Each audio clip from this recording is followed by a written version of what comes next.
Olha aqui, ai, meu spa.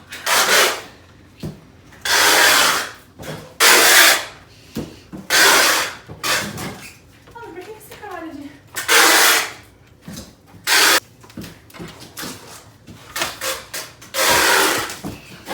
Eu já planejei essa fuga algumas vezes na minha cabeça.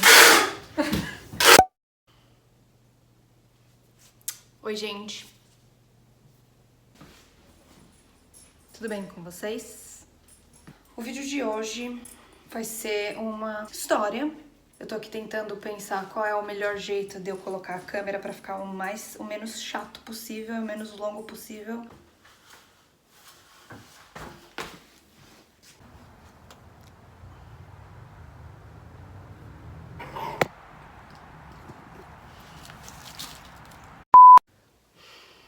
Acho que aqui tá ok.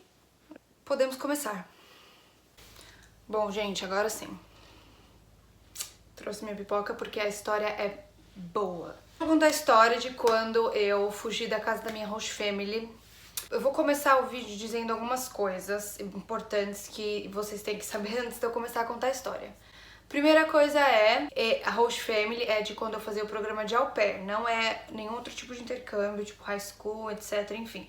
Segunda coisa essa é a minha experiência, foi o que eu passei naquela família. Isso não quer dizer que uma outra au pair passaria a mesma coisa na mesma família, ou que você vai passar alguma coisa parecida em outra família. Você pode passar por coisa parecida, você pode passar por coisa melhor, você pode passar por coisa pior. Cada um tem a sua experiência, então é isso. Bom, por onde começar? Olha, eu fechei o match com eles. Eu fechei, ó, não sei nem por onde começar a história. Eu fiquei no meu primeiro ano de au pair. Eu tô nítida. Vamos lá, vamos começar a história. Que eu não sei nem por onde começar, mas eu vou tentar. O meu primeiro ano eu passei no mesmo estado, na mesma cidade, inclusive. O meu primeiro ano de au pair, eu fiquei numa casa onde eu vou até hoje visitar, é a minha primeira host family, eu amo as crianças de paixão, enfim, eu adoro eles, e é isso. No final do meu primeiro ano, eu tinha que decidir se eu ia estender com eles ou não. Eu decidi não estender com eles, estender com outra família. E eu fechei uma família em Michigan também, na mesma cidade, tipo, literalmente uns 10 minutos andando. Então eu já conhecia a cidade, eu já tinha amigas, eu já tava namorando com meu marido, então assim, eu já tinha a minha vida aqui, eu não queria sair, por isso que eu procurei uma família em Michigan.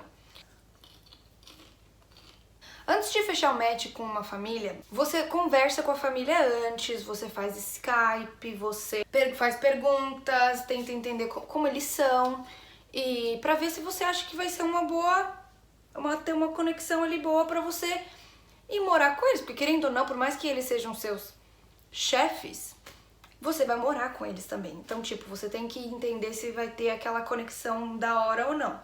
Eu conversei com eles. Foi a minha LCC, que seria Area Director, enfim, da Au Pair Care, me indicou eles, porque ela sabia que queria ficar em Michigan. E aí eu peguei e falei assim, meu, bora. Fui, conversei com eles. E eles me pareceram, assim, ser super de boa, logo de cara, assim, sem estresse, super tranquilos, falaram pra mim, nossa, a gente é super tranquilo, a gente não tem, tipo, regra, a gente só quer que precisa de alguém pra cuidar da bebê, porque ela tinha acabado de ter uma bebê. E o menino de 4 anos, ele ia pra escola 3 vezes por semana, então, tipo, eu só ia ficar com ele dois dias na semana.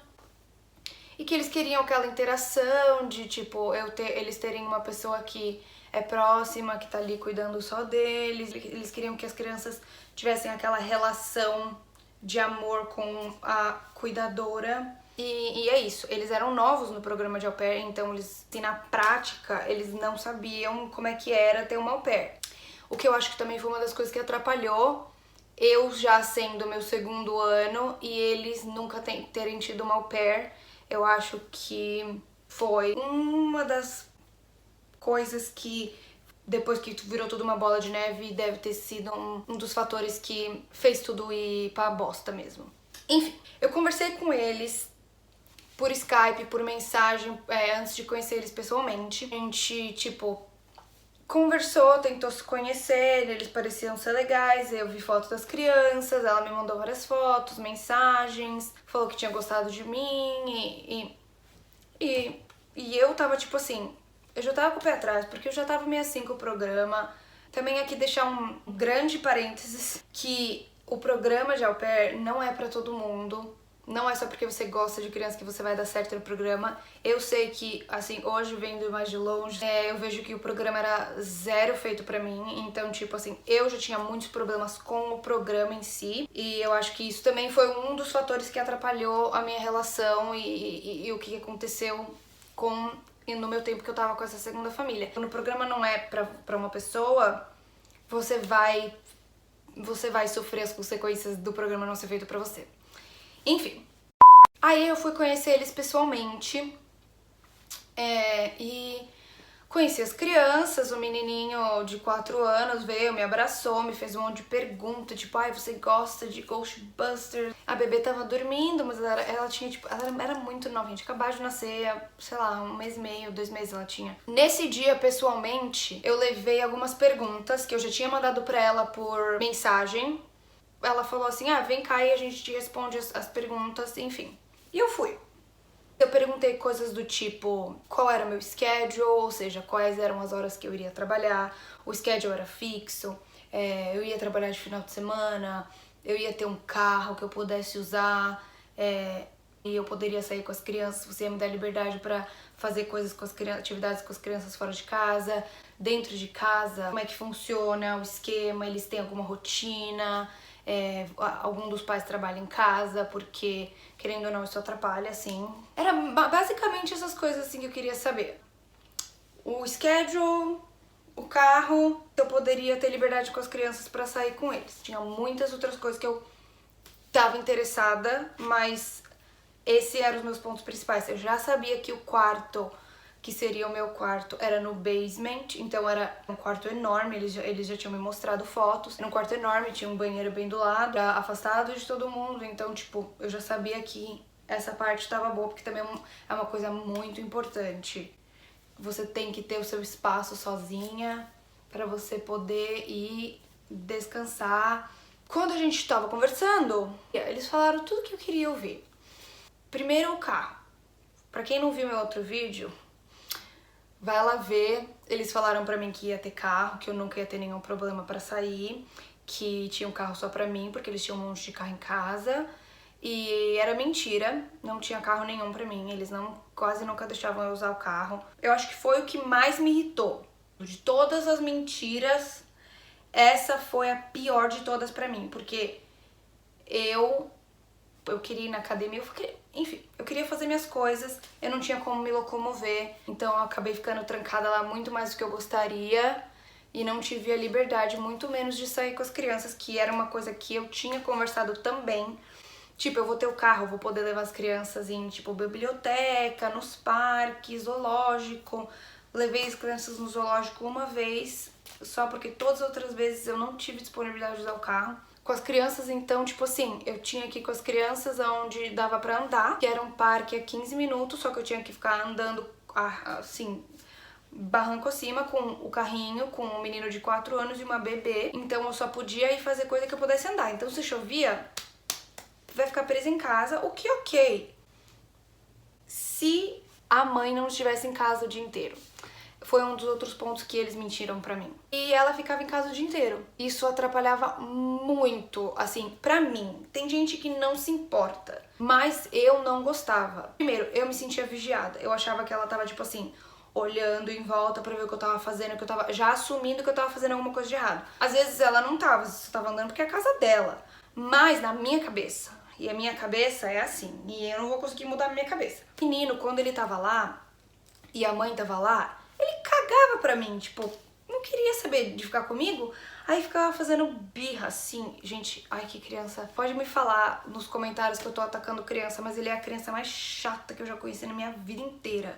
Ele era muito mimado, muito mimado. Queria ficar com a mãe dele, começava, assim, espancar a porta do escritório que ela criou lá dentro da casa. Assim, chutava a porta, socava, e eu tentava falar com ele, tipo, eu tentei de tudo, não pensem que eu não tentei.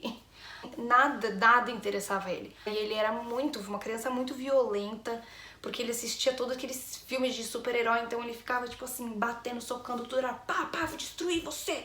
No meu primeiro dia, ele falou assim pra mim, eu vou cortar a sua cara, eu vou comer seus olhos. Tipo, gente, a criança era péssima. Com os pais em casa, era pior ainda. Várias vezes nessa casa, eu ficava trabalhando com os dois pais em casa, e os avós, os dois sentados vendo televisão na sala, e eu segurando a bebê, tipo assim, na cozinha. E tipo, eu ainda trabalhando só porque ainda faltava hora pra completar. Isso, uma sacanagem. Assim, fiquei puta. Então, já vai somando com tudo que eu já tava com raiva do carro, dela em casa, que eu não podia sair, que eu tinha que ficar andando, que eu não sei. Outra coisa era o schedule. Quando eu fui conversar com eles, eu falei, gente, o schedule é fixo. Era uma coisa muito importante pra mim, assim, muito importante pra mim. Eu queria um schedule que fosse fixo. O que é um schedule fixo? Todo dia as mesmas horas. E que não ficasse mudando de uma hora pra outra, porque isso eu não me dava bem com isso. Não, a gente entende que isso é um trabalho pra você e o schedule vai ser fixo, vai ser todo dia das 9 às 5. Já me deram na hora, assim, antes de eu fechar o match, o que eu achei estranho, mas eu fiquei feliz, porque das 9 às 5 era 8 horas por dia, 40 horas por semana, tipo, meu, tá ótimo. E era só segunda e sexta com as duas crianças, com o final de semana off, então você não vai trabalhar de final de semana. O que pra mim era, assim, meio óbvio, que era uma coisa que eu não teria fechado nenhuma outra família se não tivesse final de semana off. Então, final de semana off era meio que super óbvio. E eles falaram que era isso. No primeiro dia que eu trabalhei, ela já não me falou que horas é que era pra eu começar. Eu lembrei de quando a gente tinha conversado, que era das 9 às 5. Mas, como eu sou uma pessoa muito ansiosa e muito certa, o que eu odeio às vezes, eu subi mais cedo. Subi tipo 8h15. Ela me deu a bebê no colo, me mostrou as coisas na cozinha e ela vazou. E não falou em nenhuma hora que ela ia chegar. Não me falou que horas ela ia voltar, que horas ela ia... Nada. Meu primeiro dia foi esse. De trabalho, foi incrível, nossa, como vocês podem imaginar. Aquele dia eu já trabalhei umas 9 horas e meia, 10 horas, primeiro dia já. Aí eu já falei, mano, fudeu geral. Eu bosta, no dia seguinte a mesma palhaçada. Aí eu comecei a ver, aí eu peguei e comentei com ela, perguntando se ela podia me passar o schedule. E ela passou. Tudo quebrado o horário, nada do que eles tinham me falado antes. Pelo menos não tinha um final de semana, logo de cara. O schedule tudo misturado, com umas horas nada a ver. E eu já fiquei puta, tipo, começando às 11 da manhã, o que, tipo, pra mim é o fim do mundo. Primeiro, eu já não tinha o carro. O que eu ia fazer de manhã se eu não podia ir dirigir pra academia? Então eu ficava presa no meu quarto até, tipo, às 10h40 da manhã. Porque eu não ia ficar subindo pra ficar trabalhando de graça, né? Porque quando você vai ficar com o Host Family no seu horário livre, é trabalho de graça. Ai, meu Deus, vai ficar muito longo esse vídeo, socorro.